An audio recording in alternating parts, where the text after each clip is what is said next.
Revolutionary talk for revolutionary times. Promoting peace, liberty, and prosperity around the clock. LibertyTalk.fm.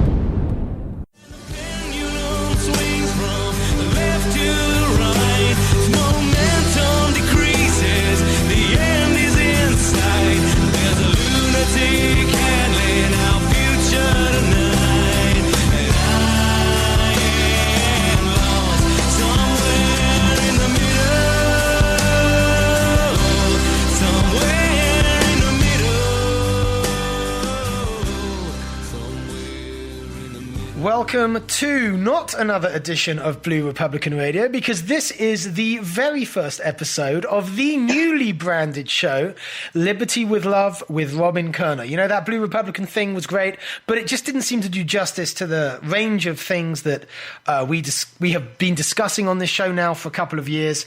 And it does, indeed, the name didn't really say everything I wanted to say about where I'm coming from. But this phrase, Liberty with Love, a phrase I've been using in a lot of my activism, in a lot of my training, and indeed in my book. If you haven't got a copy, go to ifyoucankeepit.us to pick one up.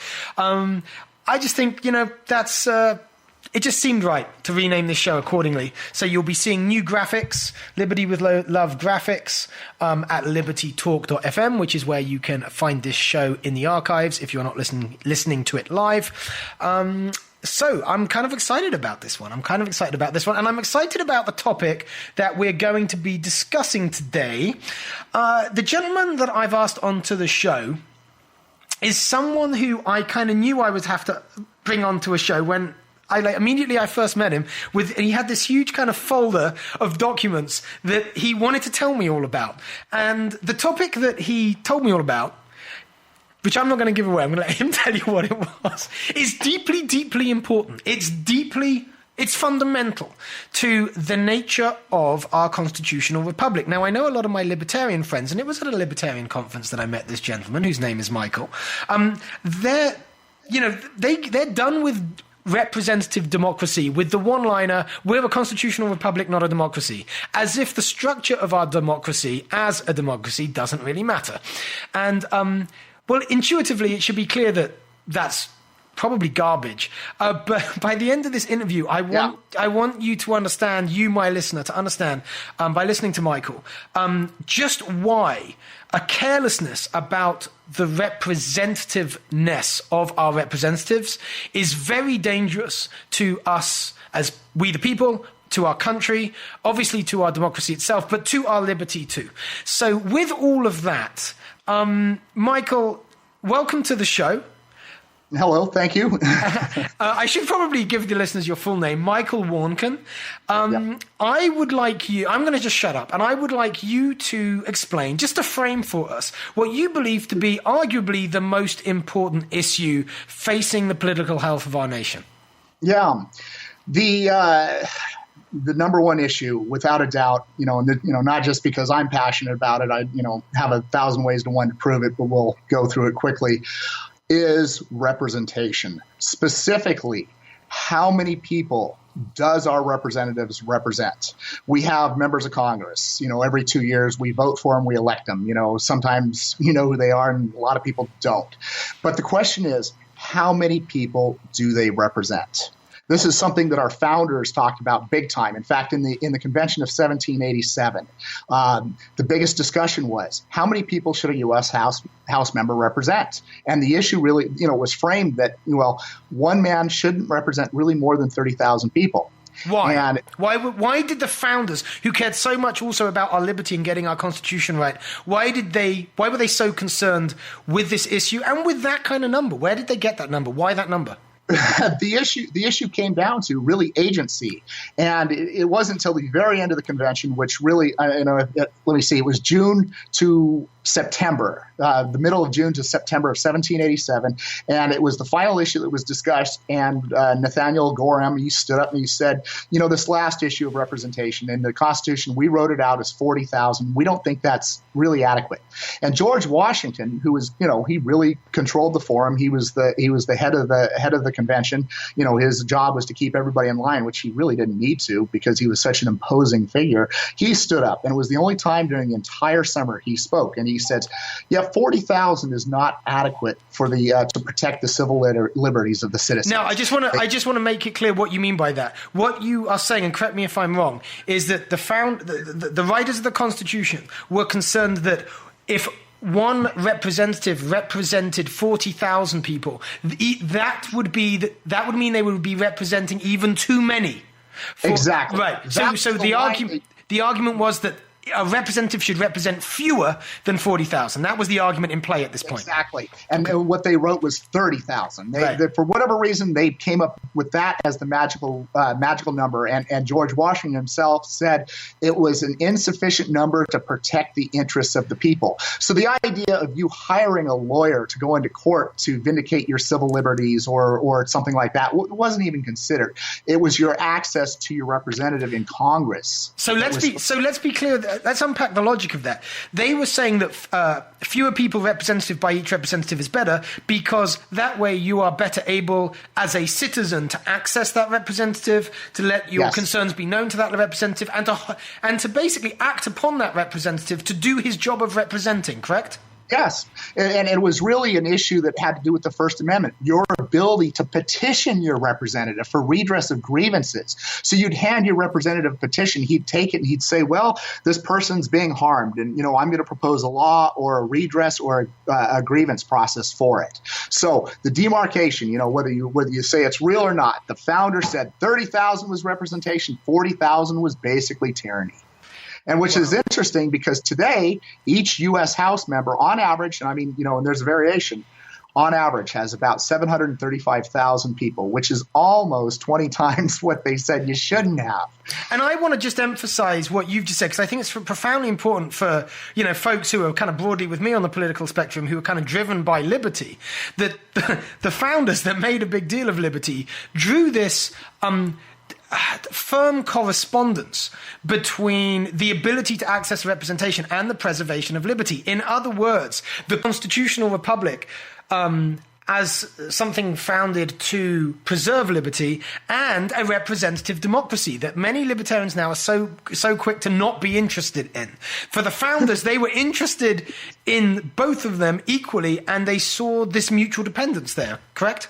Yes. Okay. Yeah, if representation was not adequate enough, you would not have your rights protected. That's the flat out blunt, way of saying it. And ironically, we today have districts that, again, are 20 times bigger than what they shouldn't have been. So 20 times 40,000 is 800,000, which we're going to be at. Right. Again, to put it in very real terms, we're going to have one representative for 750,000 people here pretty soon, which in effect is the second worst representation in the world. Only India has worse representation. Each one of their lower chambers, and I'm going to do this from memory, I think it's 1.2 million. So they have worse representation than we do.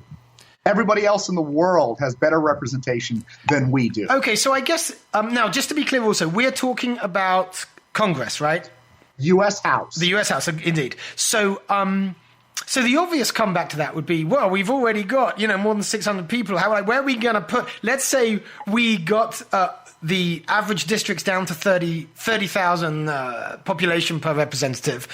We're talking about now thousands, actually tens of thousands. It would arguably have 10,000. That's one of the first places that everybody goes. So, and the absolute easiest way to rebut that is the thing that we have that we never had. And you can look at, California. I've read the California conventions, both of them 1849 and 1879, or the convention of 1787. The one thing that we have that no one mentioned was staff members.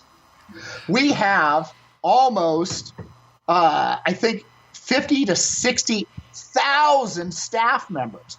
Where would you put them? Right. We house more staff members than and what's even crazier, and if anybody wants to come over, well, what's that? Of course you have staff members. You want to know, it was Abramoff. I'm pretty sure it's Abramoff, and I'm going to admit right now, maybe I'm wrong about the scandal. Okay, but I'm pretty sure it was Abramoff. He didn't even bribe the congressman. Yeah. He bribed the staff members. Yeah. because there are so many staff. I mean, if you divided it out, it's something like each staff member, there's one congressman for about 100 staff members. Yeah, right. So what you're saying is, we've got more folks than that on the Hill anyway, filling the Capitol. So our real form of government at this point in time is we elect 535 members who pick 100 people who do the job. Yeah. Yeah. I mean, we don't even have a real government anymore. And I mean, and what I'm told, and I haven't been able to verify it, but I've had enough people tell me that it's true that I believe it.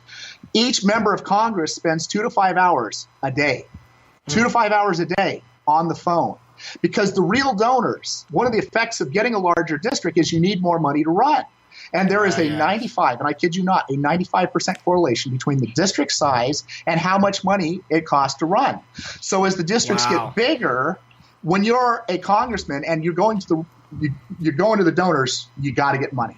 Okay, this is fascinating because, money in politics, a huge hobby horse, especially of the left. And we've kind of just solved the problem here, haven't we? And guess what? The founders did back in the 1780s. We're going into the break. We will be back in a few minutes. This is fascinating stuff. Thank you, Michael. You got it. Okay, so it turns out the founders had solved the money in politics problem by making sure that there were few enough people in a district, no more than 30,000 in a congressional district, such that these representatives, which now I guess should be put in quotes, because if you're representing 700,000, you ain't representing anybody, right? No. They're spending all their time calling up the donors so they got a chance of winning and doing what they need to do through the mass media, and indeed, to win, which means they're not actually. Not only are they not representing because they're trying to represent too many people, but they're not representing because they have to spend all their time doing something that the founders didn't want them doing, right? Which is running for re-election and raising money.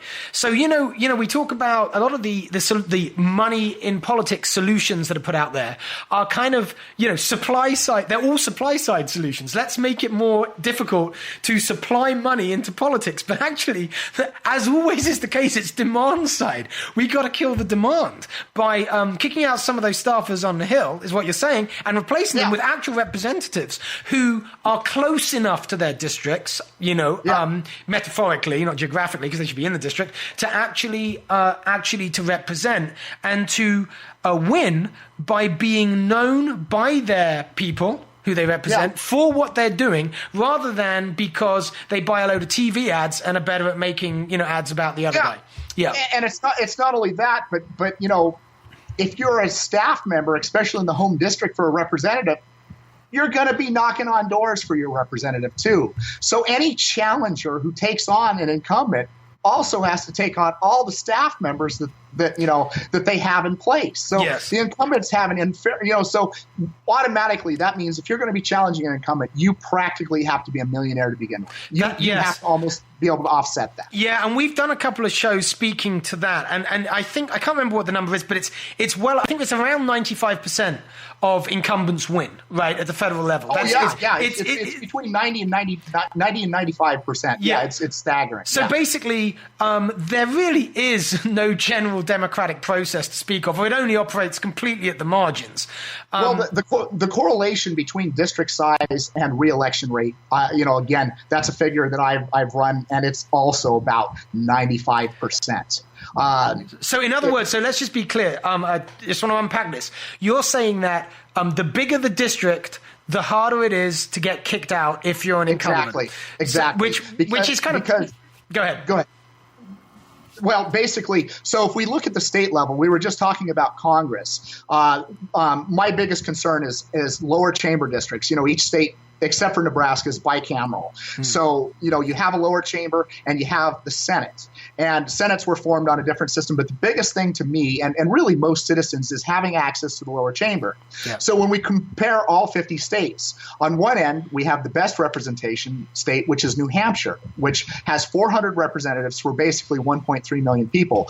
Each member, if you divide it out, has 3,250 people. Mm-hmm. On the other end of the spectrum is California, where we have 40 million people and we have one assembly member for, we have 80, so one basically for 500,000.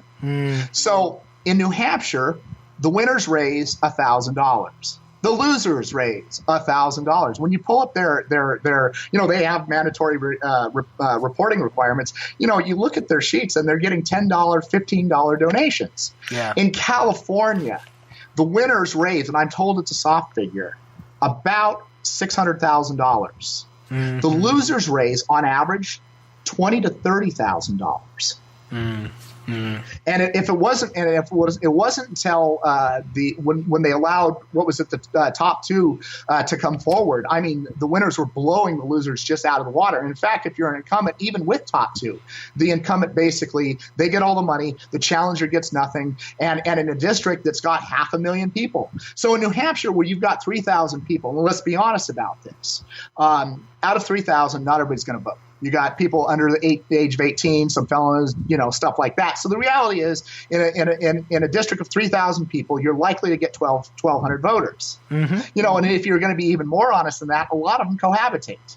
So you're going to have between 2 and 4 people who are voters in one house. Mm-hmm. So what you're really talking about is 400 doors to knock on. If you're in New Hampshire, you can do that. They have real politics. Yeah. They have incumbents that don't even spend $1,000.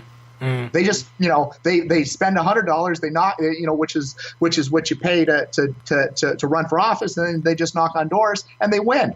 The citizens have direct access to the representative and vice versa. Whereas in California, you have a district of 500,000 people. No one knows who the representative is more likely than not. Yeah, and actually just getting time. If a significant fraction of Californians wanted to sit down with their representative, just because there's 8 working hours in the day, it would actually be a physical impossibility. Yes. It's absolutely impossible. And the other interesting effect is that, what I've also found, and the correlation again is above 90%, the larger the districts get, the fewer people bother voting. Yes. Literally, when the districts get huge. And it was interesting because the LA Times, we're talking about the state, when they talked about county elections, they found that Alpine County had the largest turnout. Well, Alpine County has 1,000 people and they have 5 supervisors. So they found out, guess what? They almost had 100% turnout. Because people feel that the vote matters, and the representatives, the founders set this up such that the vote did matter as a way of protecting of our liberties. Because if we felt that our representatives were not working to protect our life, liberty, and our ability to pursue our own happiness, then the founders wanted us to be able to kick them out in short order, right? That was the point. Yeah. Whereas now in California, if you wanted to do that, well, I guess you'd need to arrange a massive civil unrest movement through the streets of Los Angeles and hope it had some effect. In the last decade, not this current decade, after the last census that they did, we had, between the Senate and the Assembly, 500 elections, and I think only 2 to 3 people lost. Oh my goodness, that's astonishing. Yeah, between 2000 and 2010. We had 400 elections by the Assembly and 100 elections by the Senate. Wow. And only 2 people lost, I think. Carol Mignon, she was out of San Francisco, and an Assembly member lost, and that was it. So this is, that turnover rate is actually, I think it's lower than North Korea. It could be. 2 people losing in 500 elections. Yeah, because the North Koreans, they kill more representatives than lose here. So I think it's all right. So, wow, this is just, it's such an obvious tyranny. It's such an obvious. Yeah. Okay. So we have a representative system that is obviously against the founding principles and directly incentivizes the axis between big government, which is what you have in California. Big is relative, but you have that, and the big money sources, right? Big corporates. Yeah, exactly. So which is, and here we are, right? Here we are living that now in a large way in the United States. So, okay, Michael, we've got a minute and a half left in this segment. Where do we go from here? Is it worth talking about possible remedies? Are there any practical remedies to this? Oh, absolutely. Okay. As you say, is it so far gone that we can't do anything? To me, the first thing is to know that this is a problem. Yes. even people who study political science, I show them this, and they have never seen it before. There's no forum where anybody talks about. I've got a blog where I post once in a while, restorerepresentation.com. If anybody wants to go, and I've got a number of posts. There's another one going up tonight. Where I actually discuss it, I show the charts up there. But until I've shown people, until people have looked at it, they've never even heard of this problem. Yes. They didn't even know it was an issue. I've got to say, I never thought about it in these terms until you collared me at that libertarian conference with your folder, and you showed me it, and I mean, it was very clear very quickly that this is a hugely important issue. Okay, so with the last 30 seconds, people listening to this are now aware of it. Last 30 seconds of this segment. What next? Well, I mean, one of the only remedies, you can do a petition drive, but frankly, I think the only way to actually deal with it properly is to sue in federal court. I just don't think because the moneyed interests are so entrenched. They had tried to increase the LA Board of Supervisors, 2 different occasions, and even though it's obvious it needs to happen, the people who have all the money stopped it. So, Okay, so we'll come back to talk about legal remedies at the other side of this break. This is Liberty with Love. Stairway Press is pleased to announce the publication of Robin Koerner's first book, If You Can Keep It, Why We Nearly Lost It and How We Get It Back.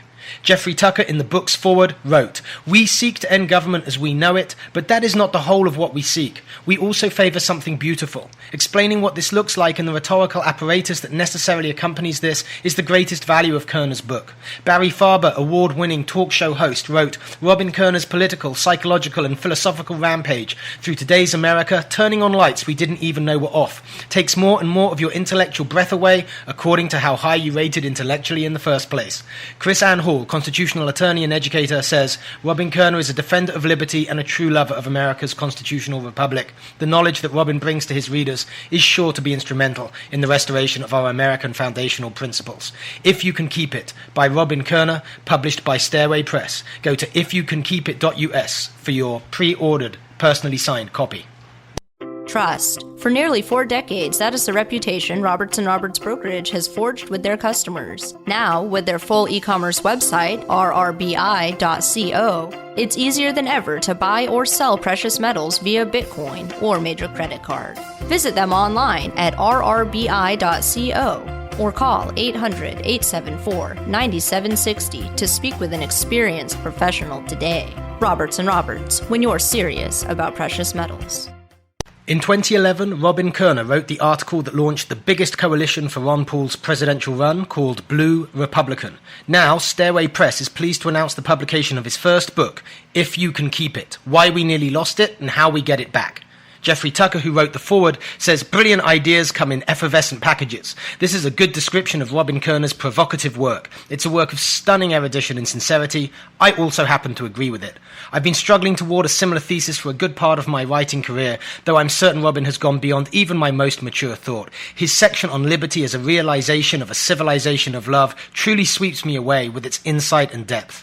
I know that time is short and that people don't read as carefully as they should, but this section deserves close study by every advocate of liberty. It will change the way you think and speak about the topic.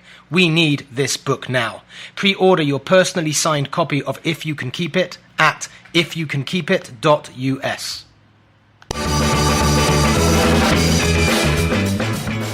I'm speaking to Michael Warnken, who's something of an expert on our representative or unrepresentative democracy. And when we went into the break, Michael, you were saying that, one remedy, perhaps our only remedy, I don't know, is a federal court challenge. Now, on what basis would that be fought, and would we have an icicle's chance in hell of winning? Well, the second part, you obviously won't know until you go in. I mean, it's always, important to speculate, but then in the end, you're never going to know till you do it. Right. But the reality is, the way you would challenge it is, it's basically, they're voting cases. And the way you would articulate it is a static level of representation and a growing population invidiously devalues your vote. So, okay. So basically, if you're in a district that has 10,000 people when you turn 18, and then when you turn, 28, and the district now has 20,000 people, your vote's been cut in half. Now, why is there a legal problem with that? Because one could just say, well, sure, the country's getting bigger, votes would become naturally less valuable. What would be the legal basis here? I mean, can you just go back to, I don't know, is it the Federalist Papers? I mean, where do you go for the legal basis? Well, I mean, the remedy, there's a couple different remedies. One is what it should be, and that's theoretical. And another would be, in theory, again, when you became a voter, what was it then and what is it now? Because the argument on their side is to say, well, it's fine. We can leave a static level of representation and let the population go crazy. But you and I know, one, it doesn't happen. Two, they're adding more assistance, which is their remedy. And what I'm saying is that's not a legitimate remedy.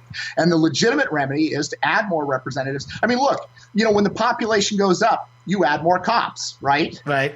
When the population goes up, you add more judges. Right. Well, right. Here's a crazy idea. When the population goes up, you add more representatives. Yeah. Okay.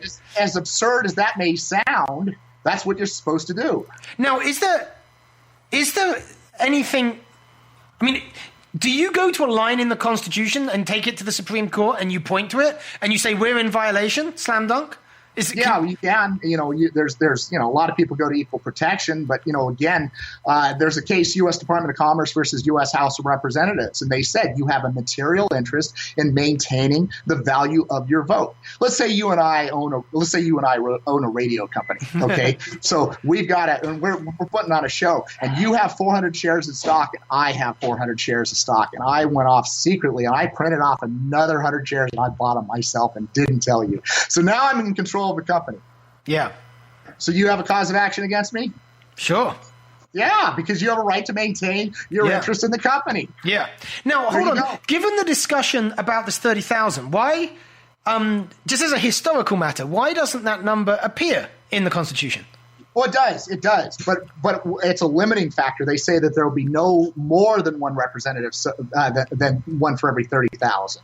And it was sort of a fight, and and part of it had to do with the small states versus the large states in the Senate and the bicameral issue, and the other part also had to do with they thought that there would be such a demand for representation that they would always keep it down at that 30,000 threshold. Hold on, so I'm if you're saying that's in, can you give me the clause?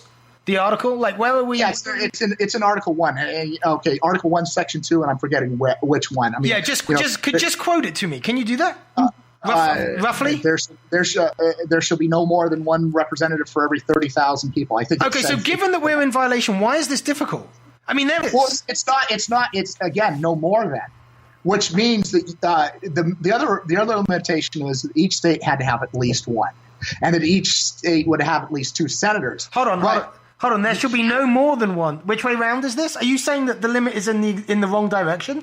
Yeah, it is in the wrong direction. Oh, okay. So that goes to my question. Why, as a historical matter, isn't the limit in the Constitution that we are talking about to protect the representation that the founders, discussed? Like, if that was discussed, how come it didn't? That's an entire show, and really? I mean, it's pretty crazy. But to keep it, the easier way to keep it is 30,000, and they justified it by what they did was they took England and their House of Commons, and what they did was they took the rotten boroughs out, and they said in the end there were I forget what the population, 5 million they used, the number of reps, and they divided it out, and they said there would be one member of the U.S. Of the House of Commons for every 28,700 people, and they rounded it up to 30,000. That's where 30,000 came from. I mean, the anti-federalists who were against the federalists said 30,000. They thought that was crazy. They said no one man should know 30,000 people. So let's just be clear here. The bit that is in the Constitution to ensure that a representative doesn't have too few people voting for him is so that we don't have rotten boroughs in America. That's what that was about. What they said was that close representation would be at the state level, and so if you look at the founders, they said there would be one for 10. So basically in the lower chamber of each state, and it was at the time, was about 3,000. That was about the average. The smallest was about 900, and I think that was Maryland in 1787. I think Maryland had one representative for every 900, and Virginia had one for every 6,000. Mm-hmm. So they said at the state level, and the reason they justified it at 30,000 was that Congress would only deal with 3 issues. They would deal with interstate commerce, interstate taxation, and war. And that was it. That's why it was justified that they could have fewer representatives than the states. If you had plenary issues that you needed to deal with, they had to be dealt with in your state. Yeah. That's why they justified 30,000. But if, as well as you know, as I know, there isn't an issue that Congress doesn't take under its fold anymore. Right. So this all fits together. Yeah, that makes sense. So now, just hold on. How does this, just going back to the federal level, because this just came to my mind, representation is proportional to state population, right? Yeah. So how then do we have these huge discrepancies between Wyoming and Montana? Yeah. The one clause is that every state shall have at least one. So Montana, which basically has 590,000 people, has one. And Montana, which has 900,000, or I guess they have almost a million. They only have one too. And I think it's Rhode Island, which has 1.2 million people, has 2. Right. Okay, so this is actually a little more subtle, isn't it? It's because what we're really saying is, because at the federal level, the average number of people per representative is so great. At the lower end, you lose proportionality. That's the issue. Whereas if we had more representatives, in other words, fewer people per district for all congressional districts, then the representation would be proportional state by state by state, but it isn't right now. Okay. Exactly. Okay. Yes. Right. So you got it. So because of this, the states with a population that's significantly under the population average population per representative has massively more representation than the states like California, where you have. Yeah. Yes. Okay. And where this all came from was 1911, when they decided to freeze the House at 435 members. Yeah, that makes sense. Makes sense. There's no magic reason. You were talking about 30,000. Well, what's magical about 435? Nothing. Right. I mean, and when they first set up the House, the first apportionment was like 35,000, and then the second session, that was the first census in 1790, and then 1800, it went up to about 36,000, and then after that, it blew through 40,000. Then all of a sudden, 50,000, 60,000, 70,000, and today, the only thing they say is 435, and that's it. So what happens is, as our population grows, our congressional districts will keep swelling. And what they do is they keep adding, these staff members. They're affectionately, this one man called them hill rats. And in this book he wrote, Hill Rat, he was talking about some of the things that the staff members, the decisions that they were making. It's pretty clear our Congress members don't even have time to review. Yeah. I mean, the idea that a representative has a chief of staff. Yeah.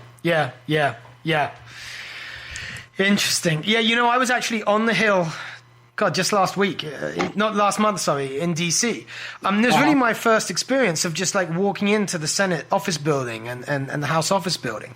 And it was, you meet the staffs. You want to have a meeting, you meet the staffs. And one of them did say, one of the staff members, one of the legal staff, actually, of one of the representatives that I met, kind of said... in response to something I won't go into, that, my boss gets 60 of these, referring to bills, on his desk a week, right? Like, it was just like basically saying, this whole thing is impossible. I mean, and it is impossible, right? Because we're not acting in the spirit of the founders. Now, but it seems to me, though, that probably the bigger problem is at the state level. Right? Yeah, well, both. Okay.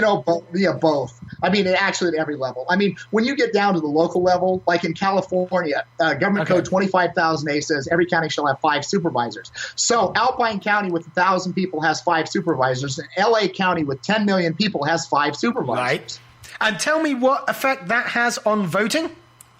Your vote's worth less. And on the other side, my biggest issue is accountability. Yeah. You ever read about cops being out of control, shooting people, judges, acting inappropriately in a courtroom? all this comes down to the legislature's ability to watch over the executive and judiciary, which really, I mean, we supposedly have taxation with representation. That's why we broke away from Britain, right? I mean, you guys were screwing us. Gosh darn it, stop it. So what we were supposed to do was have taxation with representation. Well, when your district gets so big, so great, you pay taxes, but the person that you're paying taxes because the reason you have to pay taxes because you supposedly have a representative. But if they can't act on your behalf, if you can't petition them, if they won't respond, we've had 11 impeachments in American history of federal judges. 11. And I can guarantee you a hell of a lot more of them needed to be impeached and removed. But the reality is when Congress is limited to 435 members, when they were investigating baseball,